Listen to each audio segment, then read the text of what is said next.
Bienvenue, mesdames et messieurs, dans l'invité du jour. Les réseaux sociaux sont devenus incontestablement les canaux de communication les plus populaires et les plus utilisés de notre temps. Tout y passe, vérité contre vérité, montage, rumeurs, etc.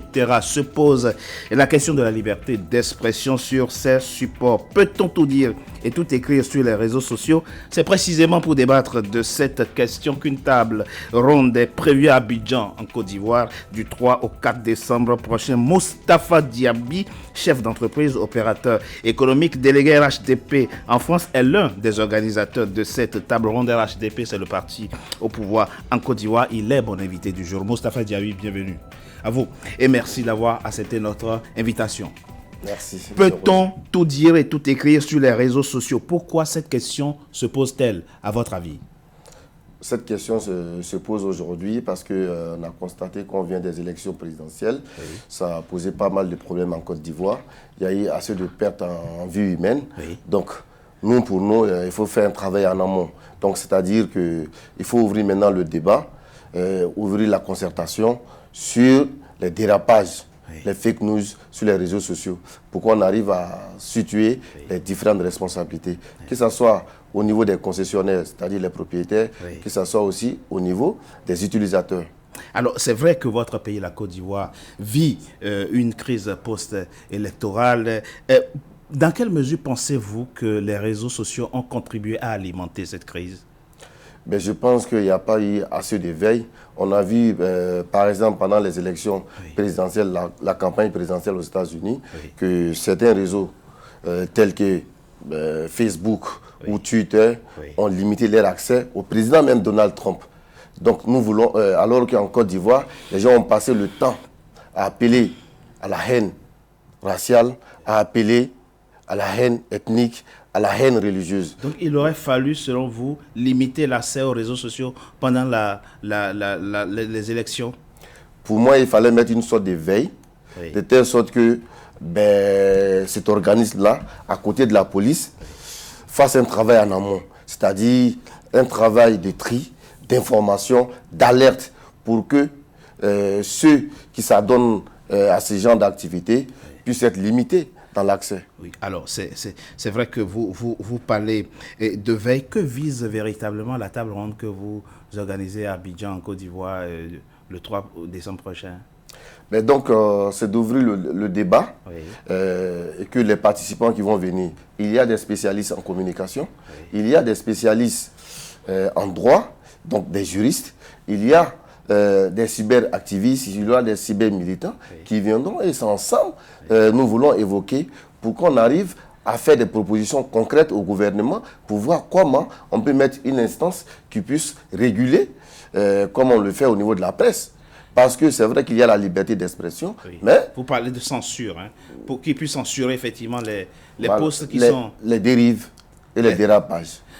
Alors, c'est vrai qu'on peut se féliciter, à notre époque, de la démocratisation de l'information, de la possibilité pour un grand nombre de personnes d'avoir accès à l'information, et ces supports que vous venez de citer y contribuent fortement. N'y a-t-il pas un risque d'atteinte à la liberté d'expression en mettant ces garde-fous que vous souhaitez? Il ne s'agit pas d'un processus pour pouvoir bâillonner les citoyens, non. Nous respectons et nous disons que les citoyens peuvent parler, peuvent s'exprimer, oui, peuvent écrire, oui, peuvent imprimer, oui, mais comme le dit la loi, il faut répondre des abus de cette liberté. Donc quand on crée un blog, quand on crée un compte Facebook, quand on crée un compte Twitter, on doit savoir qu'on est civilement et pénalement responsable du contenu qui s'y trouve. Alors donc effectivement vous parlez de veille, et ça veut dire quoi? Il faut une sorte de gendarmerie ou de police des réseaux sociaux qui contrôle le contenu des posts? Exactement, il y a déjà ça. Il y a déjà la gendarmerie, il y a déjà la police qui font ce contrôle-là. Mais pour nous, c'est de mettre tout le monde dans la même assiette. Que ce soit les utilisateurs, que ce soit les spécialistes, de telle sorte qu'un travail soit fait en amont d'abord. Qu'on informe les gens, qu'on leur dise que non, ils ont des limites. Et qu'il y a le droit, par exemple, à l'image qu'ils doivent respecter. Il y a le droit à la vie privée. Et qu'on ne peut pas se permettre de diffamer, de ternir l'image des gens, de porter atteinte à la réputation, de porter atteinte à la dignité, de porter atteinte à l'honneur d'honnêtes citoyens comme ça, sans qu'on ne soit puni. Alors, comment envisager concrètement la chose? Quand je suis dans l'anonymat, assis derrière mon ordinateur, en France, au Danemark, aux États-Unis, au Canada, et que je poste quelque chose, j'écris quelque chose sur les réseaux sociaux concernant votre pays, la Côte d'Ivoire, comment est-ce qu'on peut inquiéter quelqu'un comme ça?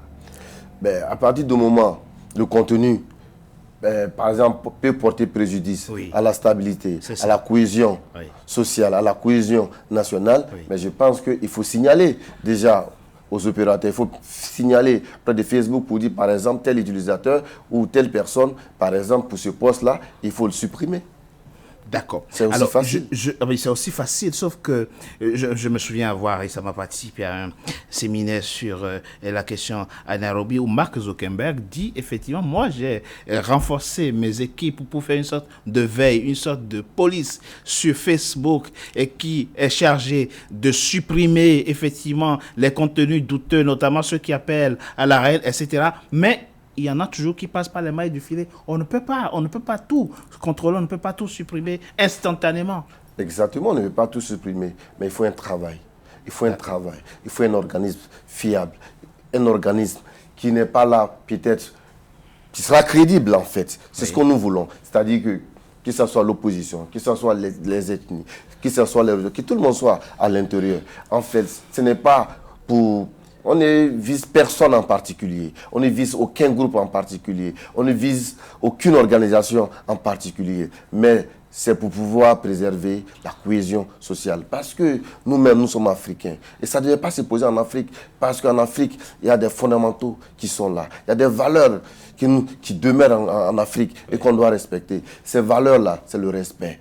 Ces valeurs-là, c'est la solidarité. Mais aujourd'hui, les jeunes, ils se laissent manipuler. Ils appellent au meurtre. Ils appellent à la haine raciale. Ils appellent à la haine ethnique. L'Afrique n'a pas besoin de ça. C'est ça que vous voulez combattre. Et c'est ça que nous voulons combattre. Ce n'est pas la liberté d'expression. Ils peuvent parler, mais ils doivent savoir que quand ils parlent, ils sont responsables du contenu.